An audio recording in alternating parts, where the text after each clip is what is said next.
My name is Melissa Shores. It's Saturday, October 22nd, 2011, and I give my permission for this video. Thank you. I appreciate that. Melissa, can you tell us about your position and the company you work for? I work for Rest Care, and I've worked there since June of 2010, and I'm a support associate. And exactly what are your duties? I go into different housing to offer assistance in respite or residential help, which entails that I go in and I help wherever it's needed, whether it's cooking or cleaning, offering companionship, just whatever the person might need help with their daily life. Can you tell us about Ari Agee? Ari Agee is a 14-year-old young man who I worked with who is autistic.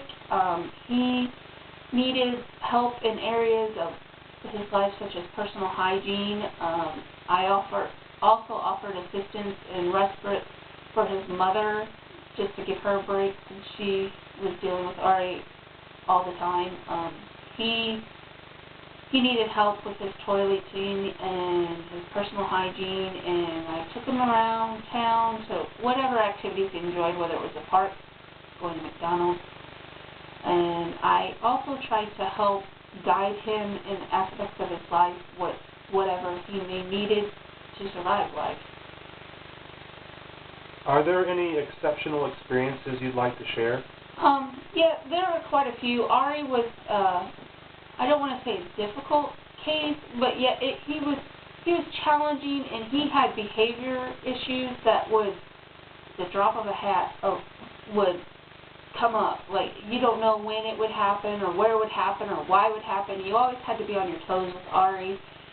He would get extremely frustrated if he didn't get something he liked or wanted. Because being autistic, Ari had a hard time in, expressing his feelings or his needs or his wants or his desires. And that was extremely frustrating for you because he couldn't tell you what he wanted or needed. For example, we went to Walmart one day and he had a hard time in the store. He got very overwhelmed and everything just seemed to be coming at him, and he had sensory overload, and he was very difficult to get out of the store. And then when we finally got him out, we got him in the car, and he didn't want to get out, and he got very aggressive and pinching and grabbing at you, throwing things, and it got to a point where we had to call his behaviorist just to help us to calm him. Because once he's in that sensory overload, he is very difficult to calm him because he's like in a very extreme high, and then you got to get him back down to the low. And that was a struggle every day too, because you didn't know waking up, would he be in a good mood, would he be in a bad mood, would you do something to set him off? Because it was like his highs are really high and his lows are really, really low. Another example, he got extremely agitated and angry, and it was kind of scary because you don't know if he's going to hurt you or himself. He would get really angry, and he would hit his head really, really hard, like right here on his temples, and you don't know how hard he's hitting. He doesn't know how hard he's hitting. And there was one time he used his head as a battering ram and went into the bathroom mirror and shattered it, and there was blood everywhere, and we were forced to call the emergency room because we didn't know how severe he was hurt, if he had a concussion and whatnot. So it's just little things like that where you had to just be on your toes and know that something could set him off.